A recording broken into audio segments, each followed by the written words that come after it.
Daniel's fingers trembled as he clutched the single-dollar coin, the afternoon sunlight from his cramped apartment window catching on the metal that had triggered mocking laughter just hours before. The inheritance from his beloved grandfather Elias, just $1, while others received fortunes. His throat tightened as he traced the worn edge, a tear splashing onto the surface. The coin blurred as memories flooded back. Elias teaching him about value beyond appearance, those weathered hands guiding his small ones through their collection. Has someone's belief in you ever been questioned by everyone but felt like your lifeline? Share your story below, like if you've been underestimated. Follow to see how one worthless inheritance changes everything. The diner's grease still clung to his uniform as he wiped his eyes, noticing something unusual about the coin's edge. In the silence, broken only by his children's photographs watching from the refrigerator, Daniel looked closer. Daniel's fingers trembled as he entered the mahogany-paneled attorney's office, nervously straightening his waitstaff uniform, still bearing faint stains from the morning shift. The cold leather chair stuck slightly to his palms as he sat, painfully aware of the expensive cologne mixing with furniture polish that made his diner uniform's lingering scent of fried onions seem all the more out of place. The grandfather clock marked each excruciating moment as relatives received their substantial inheritances. Daniel maintained hopeful composure, though he noticed the subtle, dismissive glances exchanged. His pulse pounded in his ears as Attorney Graham finally turned to him. "To Daniel Williams, my grandson, I leave $1. The shocked silence lasted only seconds before poorly concealed laughter and whispers rippled through the room. The suffocating formality of the wood-paneled walls seemed to close in, emphasizing his outsider status among well-dressed relatives he barely knew. A vivid memory flashed before him. 12-year-old Daniel sitting beside grandfather Elias, examining coins together. "Value isn't always what others can see, Danny," Elias had said, weathered hands guiding his small ones. "Remember that." Daniel's jaw clenched tight as he accepted the single coin, his gaze fixed firmly on the floor to hide the moisture gathering in his eyes. The coin felt unnaturally warm in his increasingly tight grip. "Better than nothing," Victor said with a smirk, his voice carrying just enough for everyone to hear. Daniel's throat constricted painfully as he swallowed the reply that threatened to escape. No need to give them more satisfaction. "Thank you," he managed with barely controlled voice, meaning nothing of the sort. The sunlight slanting through Venetian blinds created harsh shadows across faces and illuminated dust motes dancing in the air as Daniel stood to leave. His knuckles had whitened around the coin, a single tear threatening at the corner of his eye, but not falling. Not here, not in front of them. He exited quickly, the coin clutched so tightly it left an imprint on his palm. His dignity remained intact, but his heart felt shattered. The overactive air conditioning caused a slight shiver that masked his emotional trembling as he walked toward the elevator. Only when the brass elevator doors closed did Daniel finally allow a single tear to fall, quickly wiping it away as the floors counted down. The reflection staring back at him looked tired, defeated, a man who'd just been publicly devalued after a lifetime of close connection with his grandfather. As the doors opened to the lobby, Daniel composed himself, straightening his shoulders. He had a shift to finish, children to provide for. This wasn't the first time life had knocked him down. He was nearly to the building's exit when he heard hurried footsteps behind him. "Mr. Williams," Attorney Graham called quietly, glancing around to ensure they weren't overheard. "Come see me tomorrow, alone."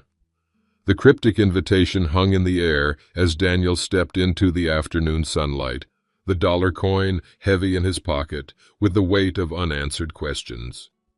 Daniel returned directly to the diner, the dollar coin heavy in his pocket like a stone. He paused in the back alley, leaning against the rough brick wall for just a moment to compose himself. The world felt tilted somehow. Elias gone, the inheritance a mockery, and tomorrow's rent still unpaid. "You okay there?" Marge, the manager, stood at the back door, concern etched across her weathered face. Her eyes caught the redness of his, but she offered no pity, just a path forward. "Just need a minute," he said, straightening his apron. "Table 6 needs coffee refills. Work's the best medicine I know." She held the door open, a kindness in its simplicity. The sizzling grill and clinking dishes created a rhythm that steadied him as he moved through the bustling diner. His fingers kept finding the coin in his pocket between serving plates, like a talisman or a reminder. "More coffee, hon?" he asked a middle-aged couple, forcing a smile that didn't reach his eyes. "Thanks," the man replied, then turned back to his wife. "So Jennifer's getting full custody after all. Says Tom doesn't have the financial stability for the kids." Daniel's hand tightened on the coffee pot. The couple's words sliced through him, their casual conversation hitting too close to home. His own custody hearing loomed just weeks away, and Rebecca's lawyer had used those exact words, financial stability, in their last exchange.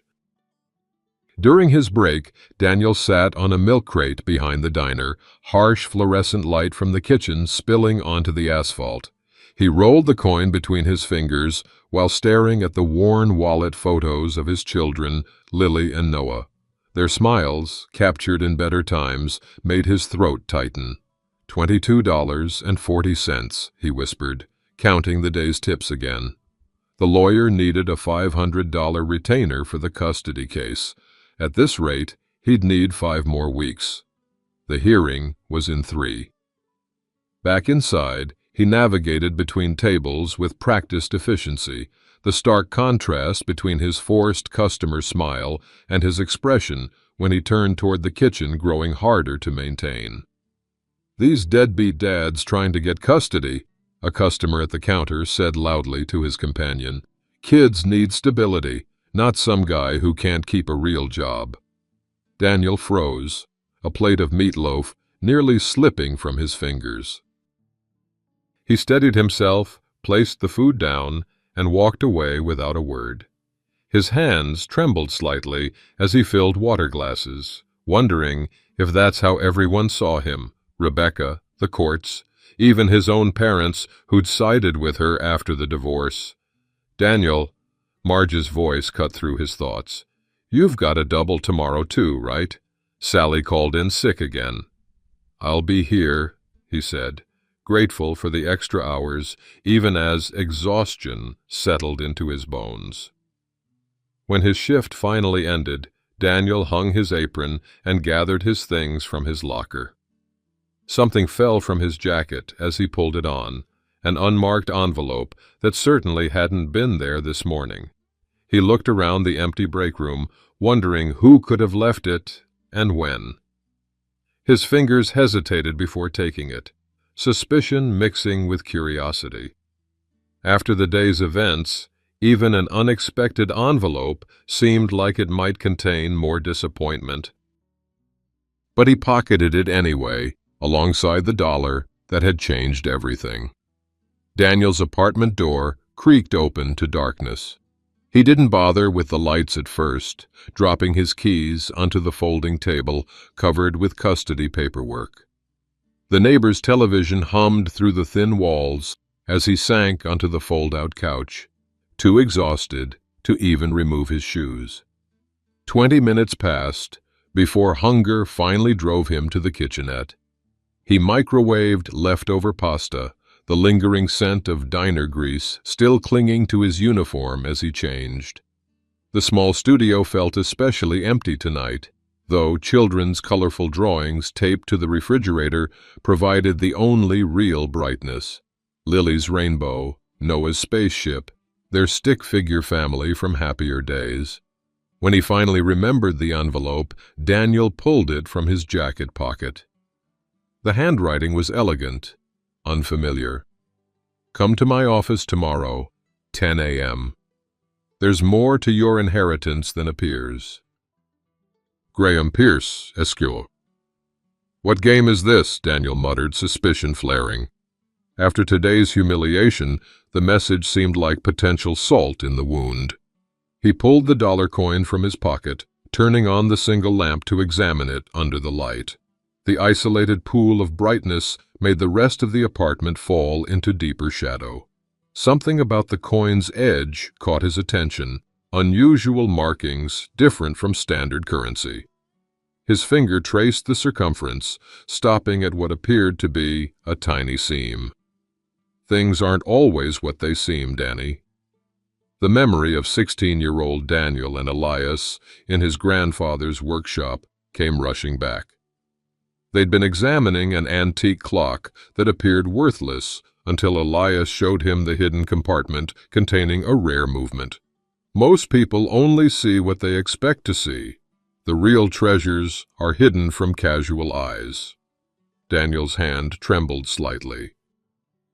Could there be more to this inheritance than a cruel joke?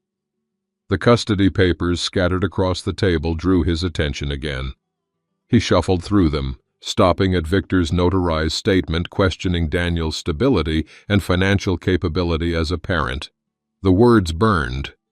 "Mr. Williams lacks permanent housing suitable for children and demonstrates insufficient income for their basic needs." Anger and hurt tangled in his chest. Victor had barely spoken 10 words to him in the past year, yet had found time to submit this statement to Rebecca's lawyer. Daniel reached for his phone, dialing Rebecca's number before he could think better of it. Her voicemail answered after 4 rings. "It's Daniel. We need to talk about Victor's involvement in the custody case. This isn't—" He stopped, exhaling heavily. "Just call me back, please." Frustration mounting, he turned back to the coin, examining it more carefully under the lamp. There was definitely something unusual about it. Too heavy, the markings too intricate. Sleep eventually claimed him, the coin still in his hand.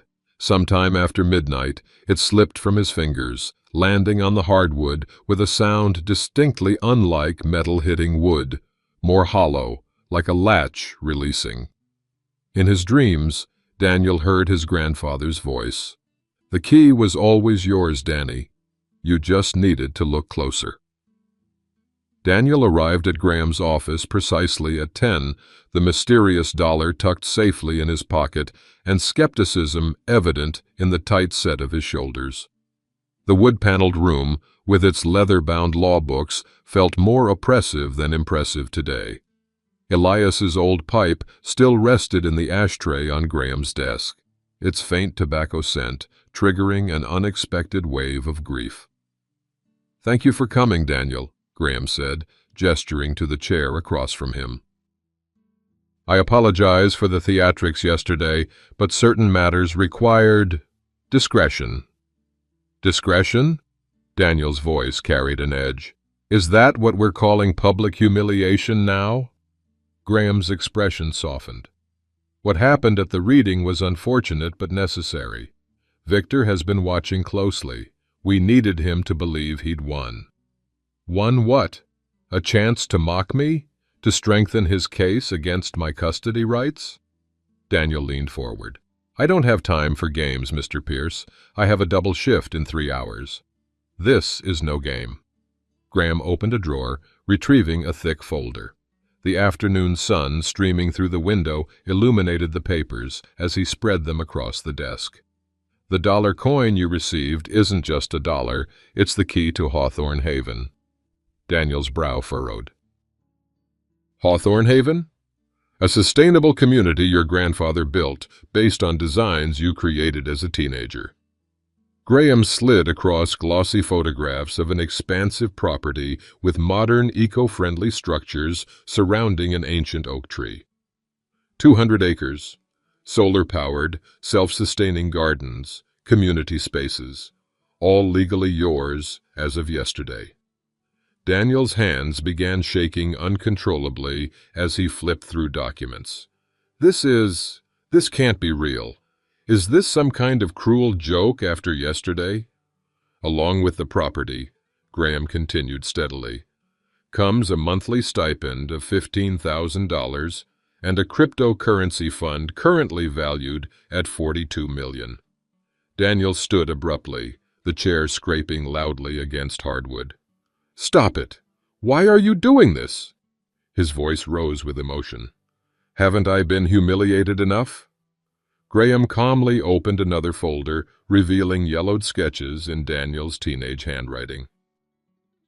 "The Perfect Community," read the childish title page. Daniel's own drawings of solar panels, community gardens, and shared spaces stared back at him.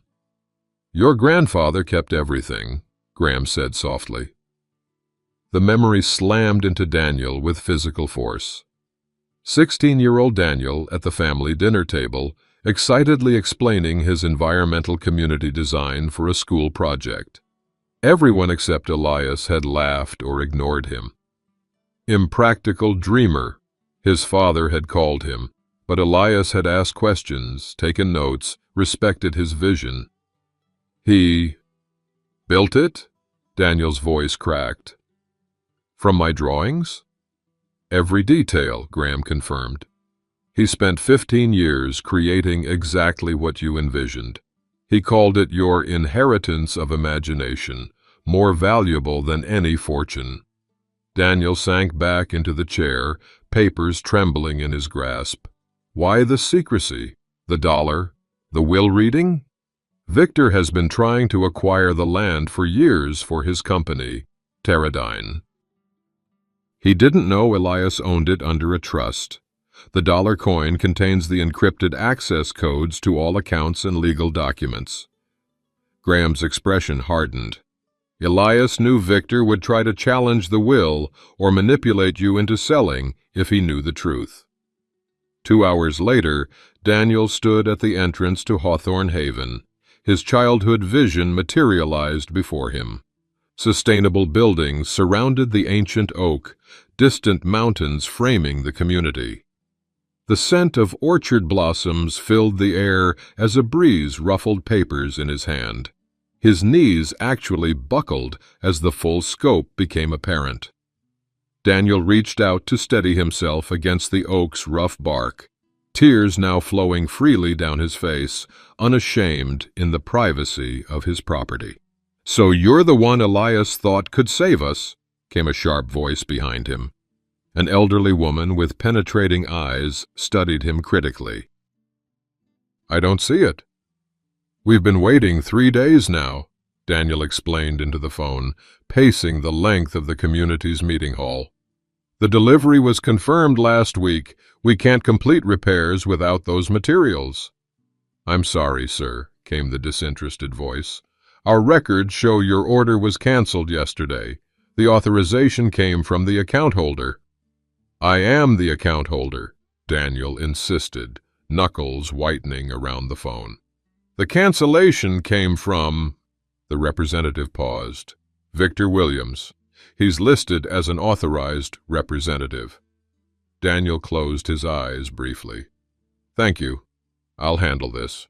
He ended the call, then slammed the phone down on the wooden table, the sound echoing through the empty hall.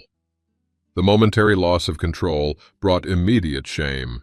This wasn't who he was. But after 5 similar calls this morning alone, his patience had evaporated. The community meeting was scheduled to begin in 20 minutes. Daniel looked around the hall with its wooden benches worn smooth by decades of gatherings.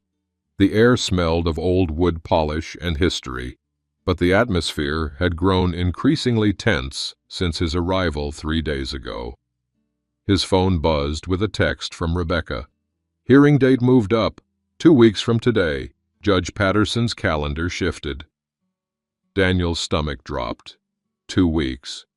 He'd been counting on the additional month to establish himself here, to show the court he could provide stability. Now, everything was accelerating just as problems multiplied. The door creaked open as residents began filing in for the meeting. Daniel observed their body language. Arms crossed, minimal eye contact, visible distance maintained from where he stood. Only Jasper, the elderly orchard keeper, offered a slight nod of acknowledgement. "Thank you all for coming," Daniel began once everyone was seated. The single shaft of sunlight through the high window illuminated him, standing alone at the front, feeling every inch the outsider. "I know there have been some unexpected delays with the repairs to the north section." "Unexpected?" Eleanor's voice cut through the room. "Seems like everything's been falling apart since you arrived. Elias never had these problems." Murmurs of agreement rippled through the gathering. "I understand your frustration," Daniel said, maintaining an even tone despite the knot tightening in his stomach. "It appears someone has been systematically canceling our supply orders and contractor agreements." "Or maybe you just don't know what you're doing," called a voice from the back. Daniel took a steadying breath. "I've discovered documents showing Victor Williams's company, Teradyne, has been attempting to acquire this land for a development project for years. They're currently buying surrounding properties." He unfolded maps and documents on the table. "These environmental impact studies show their development would essentially destroy the watershed that feeds our orchards." The residents exchanged glances, but skepticism remained etched on their faces. "My grandfather," Daniel started. "He was our friend for 15 years, Eleanor interrupted. "You've been here 3 days. Victor's company is offering jobs, stability. Maybe we should hear his proposal." The meeting deteriorated from there. By the time residents filed out an hour later, Daniel stood alone in the hall, the rejection palpable in the silence they left behind. He sank onto the porch steps outside, head in his hands, shoulders silently shaking. The custody hearing now loomed impossibly close. Supplies needed for critical infrastructure repairs weren't coming, and the community he'd inherited viewed him with suspicion at best, hostility at worst. His phone rang. Rebecca again. Daniel composed himself before answering. "I've been thinking," she said without preamble. "Victor mentioned you've taken on some kind of community project. He's concerned about your stability right now, and frankly, so am I." "Victor?" Daniel's voice tightened. "Since when do you discuss our children with my cousin?" "He reached out with concerns," Rebecca replied coolly. "He said this inheritance situation has you living in some half-built commune without proper facilities for children. Is that true?" "No, it's not," Daniel began, but Rebecca cut him off. "I'm considering supporting his recommendation for full custody until you're in a more stable situation."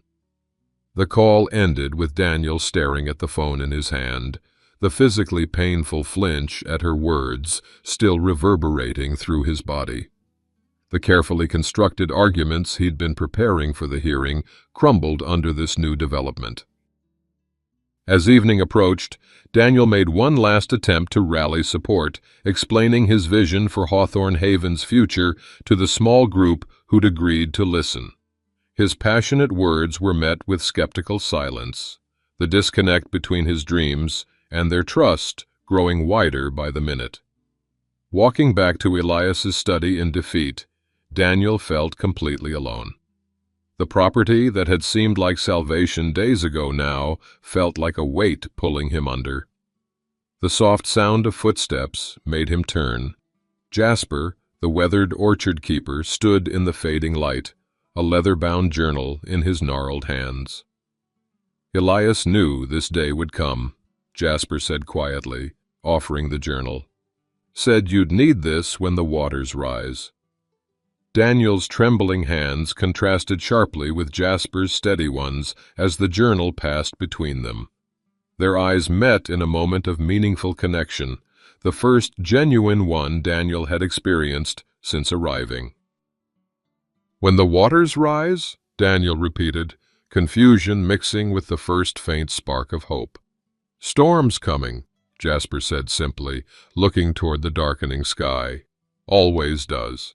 Has someone ever sabotaged your dreams when you were most vulnerable? Share your experience in the comments, like if you've faced opposition on all sides, and follow to see how Daniel finds strength when everything seems to be falling apart. Daniel woke to the sound of rain hammering against the roof. Not the gentle spring shower forecasted, but a violent downpour that rattled windows and bent tree branches in harsh gusts.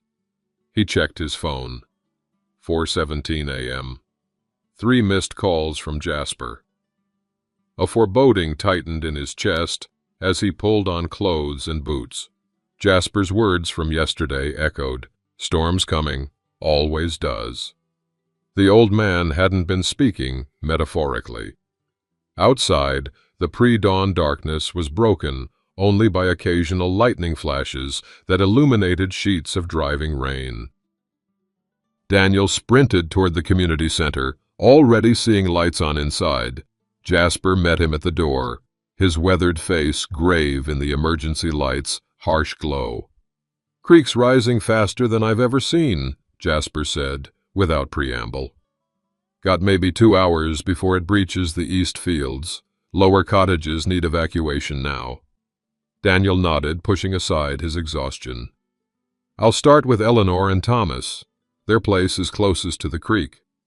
"They won't take kindly to you showing up," Jasper warned. "Doesn't matter," Daniel replied, already moving toward the door.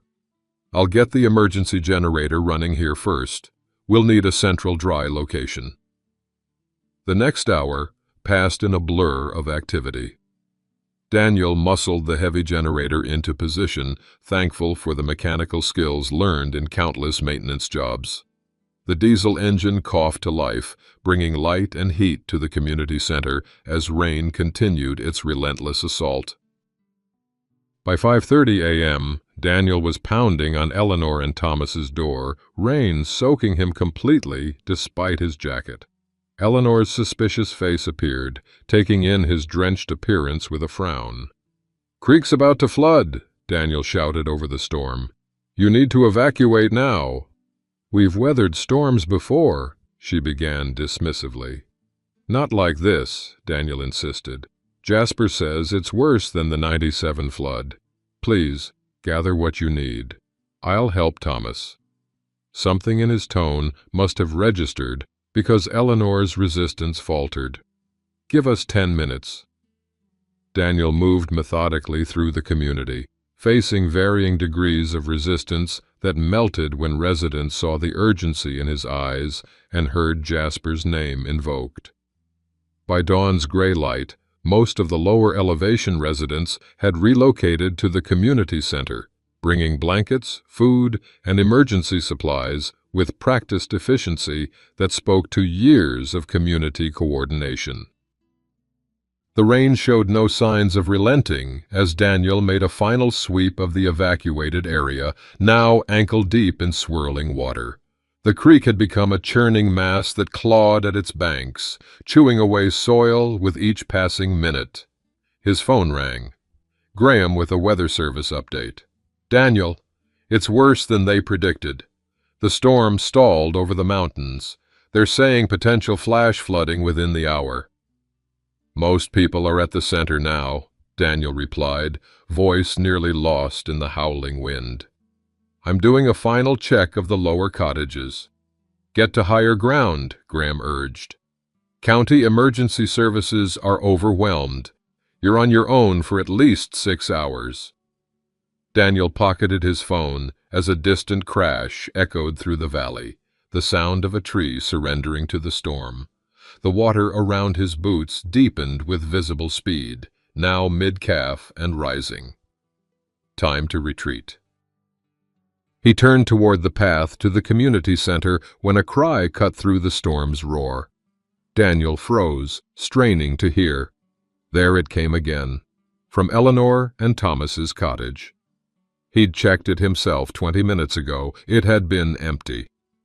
Without hesitation, Daniel splashed back toward the cottage, the water now reaching his knees and flowing with enough force to make each step treacherous.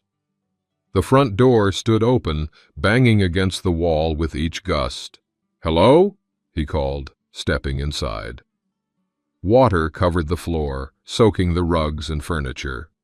"Help!" The feeble cry came from the back bedroom.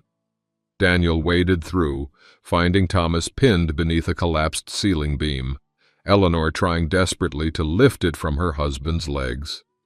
"I came back for his medicine," Eleanor explained, panic making her voice shrill. "The ceiling just gave way." Daniel assessed the situation quickly. The beam wasn't incredibly heavy, but positioned awkwardly. Thomas's face was gray with pain, his breathing shallow. "We'll get him out," Daniel assured her, positioning himself for leverage. "On 3, I'll lift. You help him slide out." The first attempt failed, the beam shifting dangerously. Water continued rising, now nearly covering Thomas's prone form. Daniel repositioned, ignoring the strain in his shoulder as he braced against the wall. "One more try," he grunted. With a surge of effort that sent pain shooting through his shoulder, Daniel lifted the beam those crucial few inches. Eleanor helped Thomas slide free with a cry of pain. "Can you walk?" Daniel asked, already knowing the answer from the unnatural angle of Thomas's right leg. "Broken," Thomas gasped. Daniel didn't hesitate. "I'll carry him. Eleanor, grab what you absolutely need. We have minutes, not hours." The water reached Daniel's waist as he lifted Thomas in a firefighter's carry, ignoring the screaming protest from his shoulder. The older man was surprisingly light, years of hard work having whittled him to sinew and bone, but still a substantial burden through fast-moving floodwater. Their progress was agonizingly slow. Twice Daniel nearly lost his footing on the submerged path, the current growing stronger with each passing minute. Eleanor followed close behind, clutching a small bag of essentials, her earlier hostility replaced by grim determination. By the time they reached the slight incline leading to the community center, Daniel's strength was failing. Each step became an act of will, his injured shoulder threatening to give way entirely. The rain continued its merciless assault, reducing visibility to mere feet. A figure emerged from the gray curtain of water, Jasper with 2 younger residents. They rushed forward, taking Thomas's weight from Daniel's trembling frame. "Thought you might need help," Jasper said simply. "Saw you heading back down."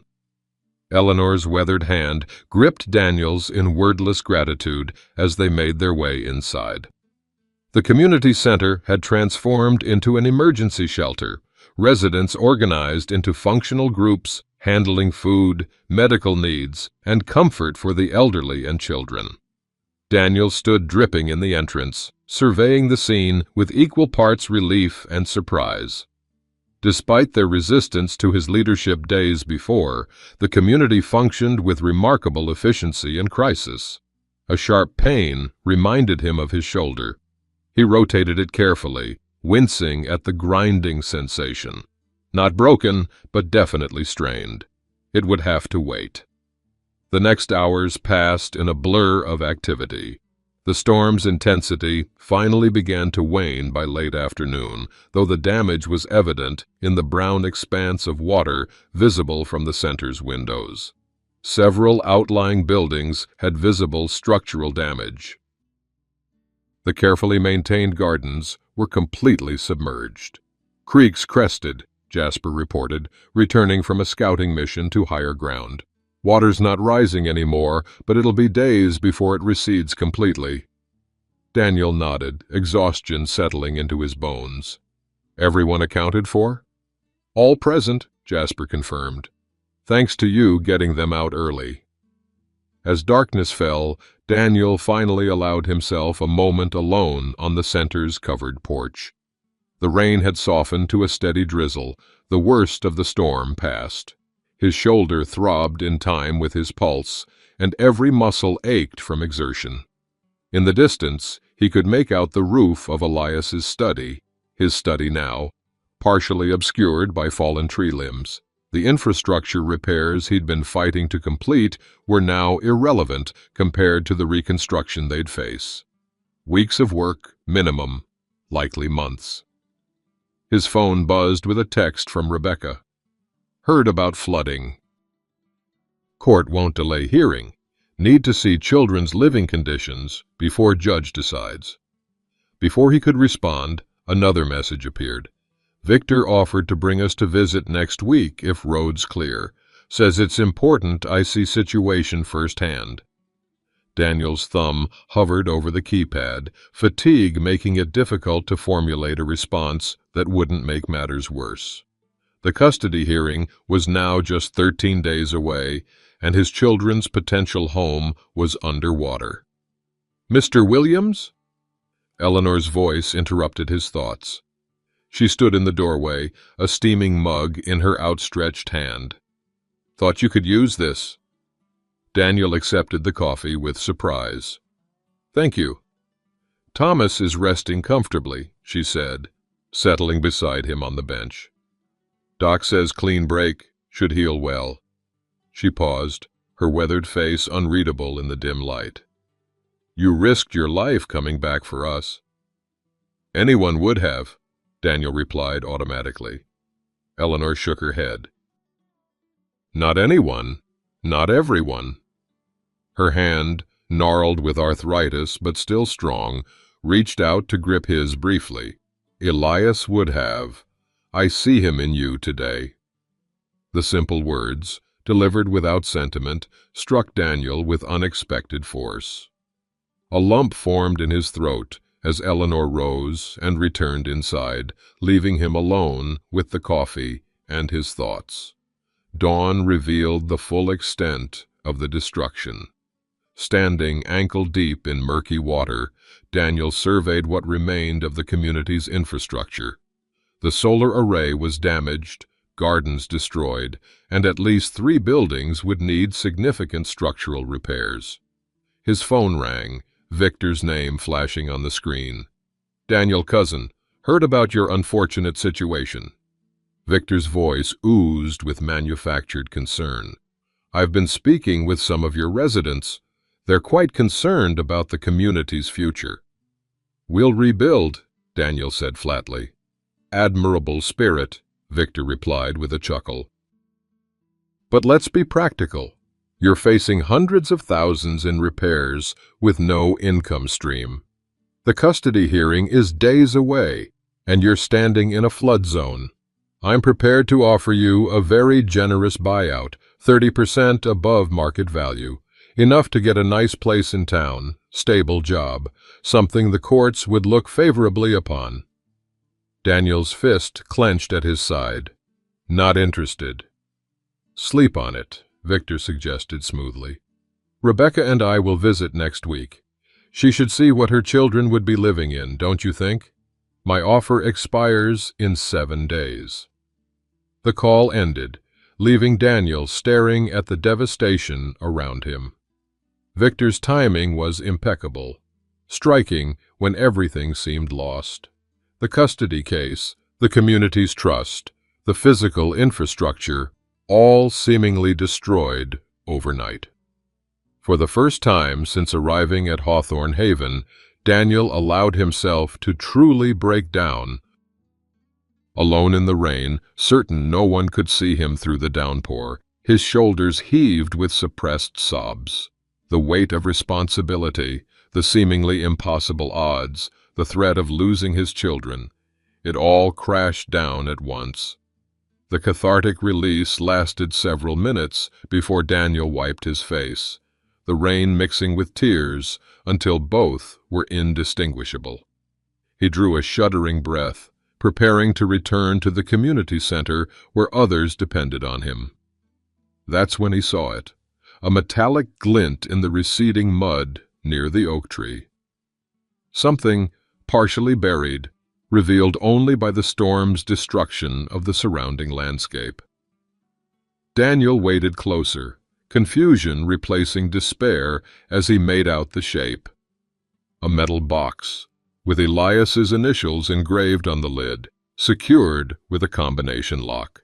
His tear-streaked face transitioned from hopelessness to puzzlement as he knelt in the mud. Whatever this was, his grandfather had hidden it deliberately, and the flood had uncovered it at the moment of Daniel's deepest despair. "Always did have dramatic timing, didn't you?" Daniel murmured, a ghost of a smile touching his lips as he reached for the box. Daniel's hands trembled as he lifted the metal box from the mud, its weight surprising him. Despite being partially buried in floodwater, the container remained sealed, the combination lock intact. Elias's initials, EAW, were engraved on the polished lid, now smeared with silt but still legible. He carried it carefully to Elias's study, now his study, where rainwater still dripped steadily through the damaged ceiling. Placing the box on the desk, Daniel wiped mud from its surface with his sleeve, revealing a small inscription beneath the initials. "When doubt is darkest, truth shines brightest." A lump formed in Daniel's throat. Even now, Elias was teaching him. The combination lock required 4 digits. Daniel tried his grandfather's birthday, no success, then his own, still locked. After a moment's consideration, he entered the street number of his childhood home, where he and Elias had spent countless hours in the workshop. The lock clicked open. Inside, protected by watertight seals, lay a treasure trove. Original land deeds predating Teradyne's claims, environmental impact studies with Victor's signature showing he knew about watershed damage, records of Teradyne's previous violations with substantial fines, and correspondence revealing Victor had actively worked to undermine Daniel's inheritance for years. "He knew," Daniel whispered, raindrops mixing with tears on his cheeks. Elias knew exactly what would happen. The sound of footsteps made him look up. Graham stood in the doorway, soaked from the rain, but smiling slightly. "I see you found it," Graham said, stepping inside. "Elias said you would, when the time was right." Daniel stared at him. "You've been meeting with Victor. Eleanor said she saw you at his office yesterday." "I have," Graham acknowledged, removing his wet jacket. "Just as Elias instructed." "What?" "Your grandfather knew Victor would make his move the moment he died," Graham explained, pulling up a chair. "He asked me to play both sides, to appear to consider Victor's offers while gathering evidence of his illegal activities." He reached into his briefcase, extracting a thumb drive, including recorded conversations where he explicitly discusses circumventing environmental regulations and his plans to sabotage your position here. Daniel's mind raced as pieces fell into place. The will reading, the public dollar inheritance, all designed to make Victor believe he'd won, Graham confirmed, to give him the confidence to make mistakes. Elias knew Victor's arrogance would be his downfall if we gave him enough rope. Outside the window, Daniel noticed movement. Community members approaching the study, led by Eleanor and Jasper. They carried tools, supplies, determination evident in their purposeful stride. "They're coming to help rebuild," Graham observed. "Seems you've made an impression." Eleanor entered first, her expression transformed from earlier skepticism to resolve. "We've organized teams for initial cleanup. Jasper says we should focus on drainage ditches first, then structural repairs." Daniel looked at the gathering crowd outside, then back at the documents spread across his desk. "Thank you. I need about an hour here, then I'll join you." Eleanor nodded, her gaze falling on the open box. "Elias always did plan for everything," she said softly, before turning to coordinate the volunteers. With Graham's guidance, Daniel began formulating a strategy. The documents provided legal leverage against Terradine, potentially halting their development plans entirely. The recorded conversations offered both defense against Victor's custody interference and possible criminal charges. "We can request an emergency injunction," Graham explained. "And with these documents, we can ask the judge to consider Victor's involvement in your custody case as deliberate interference." Hope, so recently extinguished, flickered back to life in Daniel's chest. "The hearing's in 12 days. Is that enough time?" "It's tight, but possible," Graham replied. "I'll file the paperwork today." As they organized the evidence, Daniel heard a car approaching, unusual given the flood-damaged roads. He moved to the window, his heart skipping a beat at the sight of Rebecca's sedan navigating the muddy path, their children's faces visible in the back seat. "She wasn't supposed to come until next week," Daniel murmured, a mixture of panic and longing sweeping through him. The community center was organized, but still an emergency shelter. The property remained partially flooded. It was the worst possible timing for a custody evaluation. Yet as Rebecca parked and helped the children from the car, Daniel noticed something unexpected. She wasn't surveying the damage with dismay, but watching the community members working together with evident interest. "Dad!" Lily's voice called out as she spotted him in the window. At 8 years old, she had Elias's analytical eyes. Beside her, 6-year-old Noah jumped excitedly, despite Rebecca's cautioning hand. Daniel's throat constricted with emotion. It had been 3 weeks since he'd seen them. "Go," Graham said quietly. "I'll organize these for court." "Some things are more important." Daniel stepped onto the porch just as his children reached him, their small arms wrapping around his waist with fierce hugs that nearly buckled his knees. "Mom said you're building a community," Lily said, looking up at him with serious eyes.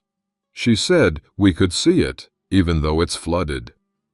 "We came early because Noah was worried about you in the storm," Rebecca explained, approaching more cautiously. Her gaze took in the box of documents, the community members working together, and finally settled on Daniel himself. "This isn't what Victor described at all." "No," Daniel agreed, meeting her eyes steadily. "It isn't." For the first time since the divorce, something like respect flickered in Rebecca's expression. "Show us what you're building here," she said simply. When everything seemed lost, this hidden evidence changed everything. Have you ever discovered strength or solutions in the aftermath of disaster? Comment your story of finding hope in unexpected places, like if you believe in second chances, and follow to witness Daniel's fight for justice. The county courthouse loomed before Daniel, its stone facade imposing against the morning sky. 12 days had passed since the flood. 12 days of frantic rebuilding, legal preparations, and carefully rebuilding trust with Rebecca as she witnessed the community's transformation and Daniel's leadership firsthand.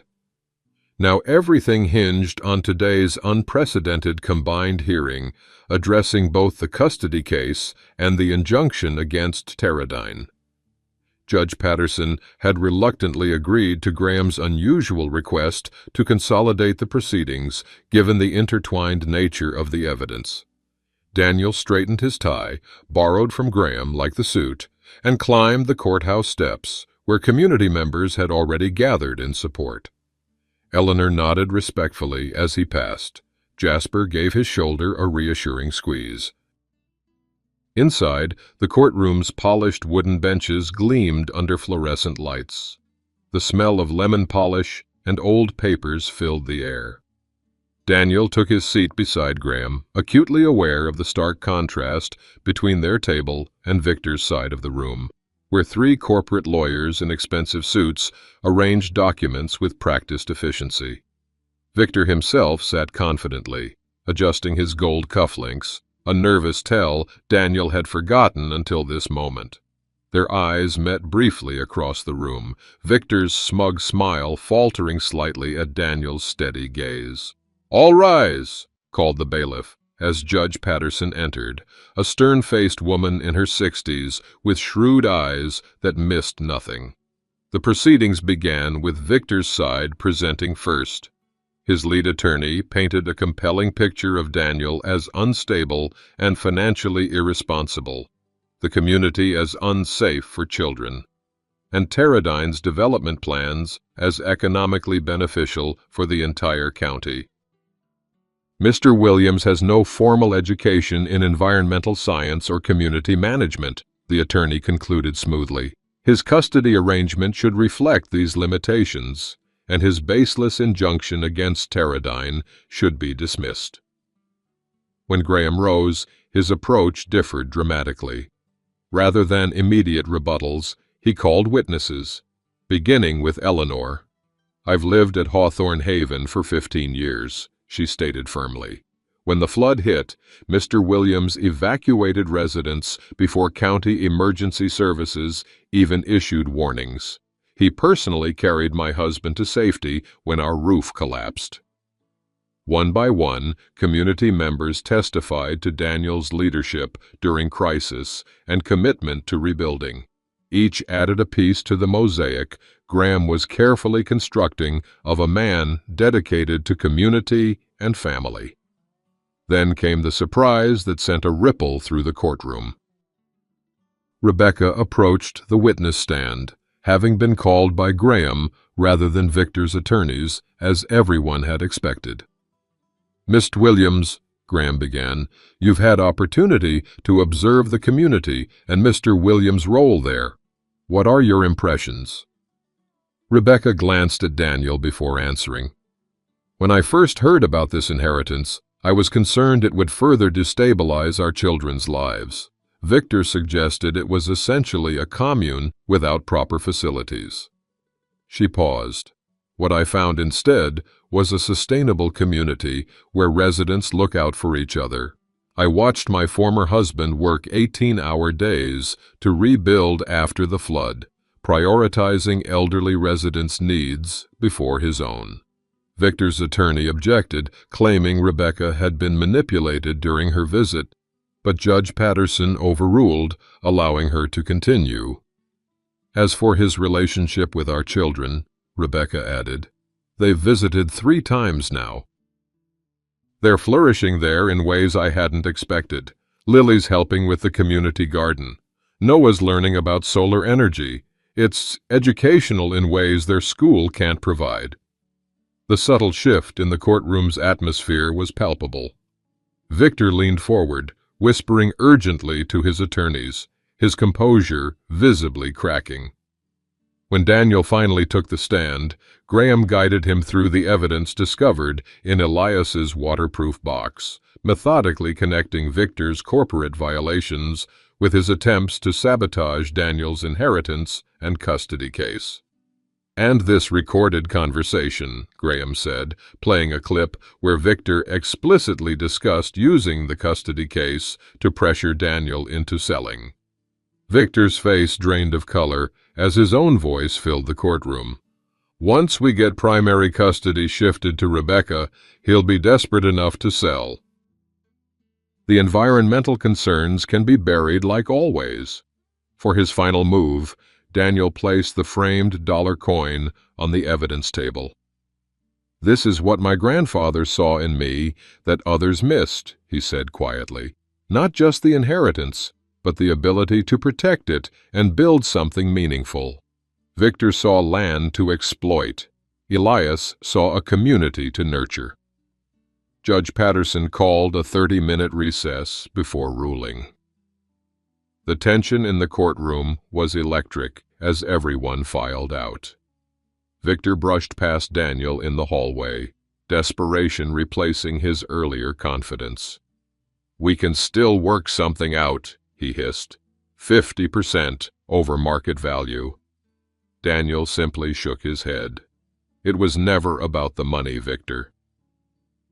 The community members gathered around Daniel in the hallway, their presence a physical manifestation of the support that had grown since the flood. Rebecca stood slightly apart, but when she caught Daniel's eye, she offered a small smile that contained something he hadn't seen in years: respect. "Whatever happens now," Jasper said, voicing what many felt, "you've already won the important battle." Daniel nodded, watching the courtroom doors where Judge Patterson would soon reappear with decisions that would shape his future, his children's lives, and the fate of Hawthorne Haven.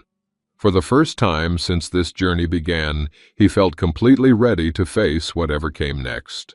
Golden afternoon sunlight filtered through the leaves of Hawthorne Haven's central oak tree, casting dappled shadows across the gathering beneath its branches. 2 months had passed since Judge Patterson's ruling, and the community had assembled to mark both an ending and a beginning. Daniel stood beside the newly installed plaque at the oak's base, the weight of the moment settling comfortably on his shoulders. Children played in the distance, their laughter carrying on the gentle breeze. Among them, Lily and Noah, now spending 4 days each week at Hawthorne Haven under the joint custody arrangement that acknowledged both parents' important roles in their lives. Judge Patterson's ruling had been comprehensive: full injunction against Teradyne's development plans, court-ordered environmental remediation for previous violations, and primary physical custody to Daniel with generous visitation for Rebecca. The judge had been particularly pointed in addressing Victor's interference, referring the matter to the district attorney for potential criminal charges. The morning newspaper lay folded on a nearby bench, its headline still visible: "Teradyne CEO steps down amid investigation." Victor's corporate empire was crumbling under scrutiny, his reputation in tatters as investigators uncovered years of environmental violations and corporate malfeasance. His final text to Daniel had been simple: "You'll regret this."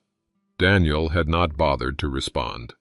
"Quite a change from when you first arrived," Eleanor observed, approaching with her husband Thomas, who walked carefully with a cane as his broken leg continued to heal. Daniel smiled. "I couldn't have done it without all of you." "Nonsense," Eleanor replied with characteristic directness. "You did what Elias knew you would. You rose to the occasion." Her weathered hand briefly touched the new construction nearby. "And you rebuilt better than before." She was right. The flood damage had offered unexpected opportunities to improve the community's infrastructure. Solar capacity had doubled. The gardens now incorporated advanced water conservation systems. 3 new families had joined after hearing about Hawthorne Haven's resilience, bringing fresh energy and ideas. Rebecca approached with Lily and Noah, who immediately hugged Daniel before racing off to join other children exploring the orchard under Jasper's watchful eye. "They're thriving here," Rebecca acknowledged, her initial skepticism long since replaced by a grudging admiration. "Lily's science teacher says her sustainability project was college-level work." "She gets her brains from you," Daniel replied, the old bitterness between them continuing to soften into something resembling friendly co-parenting. "And her vision from you," Rebecca countered, then added more quietly, "and from Elias. You're more like him than I realized during our marriage." Before Daniel could respond, Graham called for everyone's attention. The community gathered closer as Daniel stepped forward, removing the cloth covering the memorial they'd all contributed to creating. The dollar coin, now preserved in a custom frame alongside a photograph of Elias, gleamed in the afternoon light. The accompanying plaque read, "Value isn't always what others can see. In memory of Elias Williams, who saw the future in a child's dream." Daniel's throat tightened as he addressed the community. "My grandfather believed in this place, in all of us, long before we believed in ourselves." He saw potential where others saw only problems. His voice remained steady, despite the emotion behind his words. This dollar represents more than an inheritance. It represents faith in what can be built when we look beyond surface appearances. As the formal dedication concluded, the gathering transitioned into a community celebration. Tables laden with food appeared under nearby trees. Music began playing from speakers mounted on the newly rebuilt community hall. Children darted between adults, their energy infectious. Daniel found a quiet moment alone by the oak tree, his hand resting on the frame containing the dollar that had changed everything. From seemingly worthless inheritance to symbol of faith and potential, the journey still amazed him. "Mr. Daniel?" A small voice interrupted his thoughts. One of the community's newest residents, a girl about 7 years old, pointed curiously at the framed coin. "Why is there money on the tree?" Daniel smiled, kneeling to meet her at eye level. "That's a good question. Would you like to hear the story?" The child nodded eagerly, settling on the grass beside him. Several other children noticed, drifting over to listen, followed by their parents, until a small crowd had gathered. "It all started with this single dollar," Daniel began, the familiar words now feeling like the opening of a community legend rather than his personal story. Everyone thought it was worthless, but it turned out to be the key to something extraordinary. As Daniel shared the tale, he caught glimpses of the legacy Elias had entrusted to him taking root in the next generation. In the children's rapt expressions, he saw the same spark of imagination that had once inspired his teenage drawings of a sustainable community. In the adults' knowing glances, he recognized the wisdom that comes from weathering storms together. The dollar that once represented humiliation now stood as testament to seeing beyond appearances, to believing in potential others missed, to building something meaningful that would outlast any single person's lifetime. As evening approached, Daniel watched his children playing beneath the ancient oak, their laughter mingling with the community's conversations. In that moment, he understood what Elias had known all along, that the true inheritance wasn't the land or the money, but the vision and determination to create something worth passing on. You've been there, haven't you? That moment when the world shifts beneath your feet, when what you thought was solid ground turns to quicksand. Maybe it wasn't a dollar coin in a lawyer's office or a flooded community that needed saving. But you felt that sting of being underestimated, dismissed, or betrayed by those who should have known your worth. Like Daniel, standing in that wood-paneled office, we've all clutched our own versions of that seemingly worthless inheritance, a token that represents all our disappointments and unfulfilled hopes. The tears that threaten to fall in those moments of humiliation burn with a particular kind of salt. They're the tears of not just sadness, but of dignity fighting to hold its ground when everything else is crumbling. Life has a way of testing us when we're already at our lowest, doesn't it? Just when Daniel thought he couldn't fall any further, the waters quite literally rose around him. And I'd bet my bottom dollar you've weathered your own floods, times when problems multiplied faster than solutions, when you stood alone while everything you built threatened to wash away. Those are the moments that define us, though we'd never choose them. But here's what I've learned, watching stories like Daniel's unfold. Sometimes what looks like the end is just the beginning. The dollar that seemed worthless held the key to everything. The flood that threatened destruction revealed what had been hidden. The community that rejected him became his strongest supporters. Our greatest trials often conceal our most precious opportunities, if we have the courage to keep looking beyond appearances. That courage comes easier with years, doesn't it? There's a kind of wisdom that only living brings, the ability to see patterns, to recognize truth beneath deception, to know that most storms eventually pass. It's the wisdom Elias saw in Daniel that others missed, the wisdom Eleanor recognized after witnessing his character in crisis. It's the wisdom you've earned through your own tears and triumphs, dear reader. So when life hands you what seems like just $1 when others receive fortunes, look closer. Hold it up to the light like Daniel did. There might be markings only your experienced eyes can detect. Value that others have missed. Your legacy isn't in what others think you're worth.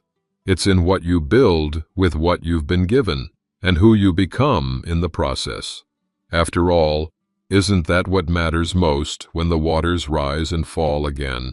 Not what we gained or lost, but who stood beside us in the flood, and how we helped each other rebuild on higher ground.